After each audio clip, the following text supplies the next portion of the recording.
2020 के बाद से शेयर बाजार में खुदरा यानी छोटे निवेशकों की भारी एंट्री हुई। मोबाइल ऐप्स, डिस्काउंट ब्रोकर्स और सोशल मीडिया की मदद से करोड़ों लोग शेयरों में पैसा लगाने लगे। लेकिन 2025 की शुरुआत में ये जोश थोड़ा ठंडा होता दिख रहा है।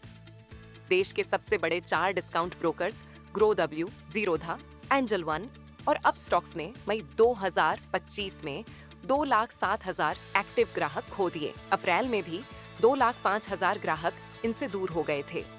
यानी सिर्फ 2 महीनों में 4.7 लाख से ज्यादा यूजर्स ने इन प्लेटफॉर्म्स से दूरी बना ली है। इसका खामियाजा सबसे ज्यादा जीरोधा को भुगतना पड़े हैं। जीरोधा के 76,000 ग्राहक कम हुए और अब इसके 77,58,000 एक्टिव यूजर्स हैं। एंजल वन ने 54,000 क्लाइंट्स खोए, जिसके बाद इसके कुल ग्राहकों का आधार 74 लाख है, 49,000 पर सिमट गया। अब स्टॉक्स को सबसे भारी गिरावट झेलनी पड़ी।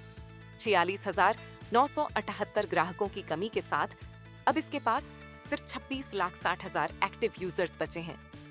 ग्रोव ने सबसे कम 2,000 ग्राहक गंवाए, जिससे इसका कुल एक्टिव क्लाइंट बेस 1,28,000 रह गया। जहां चारों बड़े ब्रोकर्स ग्राहक खो रहे हैं, वहीं ICICI सिक्योरिटीज ने मई में 3,158 नए ग्राहक जोड़े। इसकी वजह है इसका बैंकिंग से जुड़ा मॉडल, जहां ट्रेडिंग के साथ सेविंग अकाउंट, लोन और इंश्योरेंस जैसी सुविधाएं भी मिलती हैं। ये दिखाता है कि अब लोग सिर्फ सस्ते ब्रोकरेज नहीं, बल्कि संपूर्ण सुविधा वाले प्लेटफॉर्म्स की ओर बढ़ रहे हैं। अभी भी ग्रोव सबसे बड़ा नाम बना हुआ है, लेकिन इसकी रफ्तार अब धीमी हो चुकी है। वहीं अब स्टॉक्स को सबसे ज्यादा नुकसान हुआ। अब सवाल ये है कि रिटेल निवेशकों की भागीदारी क्यों कम हो रही है। साल 2024 में बाजार में जबरदस्त तेजी थी, लेकिन 2025 की शुरुआत में मुनाफा कम होने लगा, जिससे निवेशकों का जोश कमजोर पड़ा। फ्यूचर्स और ऑप्शन ट्रेडिंग पर नियम सख्त किए गए हैं। इससे कई छोटे ट्रेडर्स अब ट्रेडिंग से पीछे हट रहे हैं। नई कंपनियों की लिस्टिंग यानी IPOs में भी पहले जैसी हलचल नहीं थी। IPOs लोगों को बाजार में लाते हैं। उनकी कमी से एक्टिविटी घटी। लोग अकाउंट तो खोल रहे हैं, लेकिन अब लगातार ट्रेडिंग नहीं कर रहे, यानी ऐप खोलने और पैसा लगाने का जोश कम हो गया है।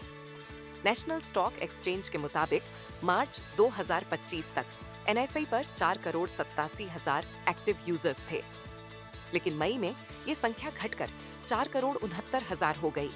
यानी सिर्फ 2 महीने में 3.6% की गिरावट आ गई। एक्सपर्ट्स का मानना है कि ये गिरावट अस्थायी हो सकती है। जून में कई बड़े IPO आने वाले हैं, जिससे निवेशकों की दिलचस्पी फिर से बढ़ सकती है। ग्रोव का खुद का IPO भी आने वाला है, जिससे नए निवेशकों के आने की उम्मीद है। 2025 की शुरुआत में खुदरा निवेशकों की भागीदारी कम जरूर हुई है, लेकिन ये एक अस्थायी ब्रेक लगता है। डिस्काउंट ब्रोकर्स ने अब भी बाजार पर पकड़ बनाई हुई है।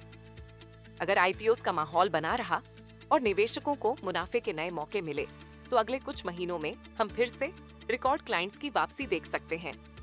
इस बारे में आपका क्या विचार है, कमेंट बॉक्स में जरूर बताएं और बिजनेस जगत की तमाम बड़ी खबरों को देखने के लिए बने रहें बिज़तक के साथ।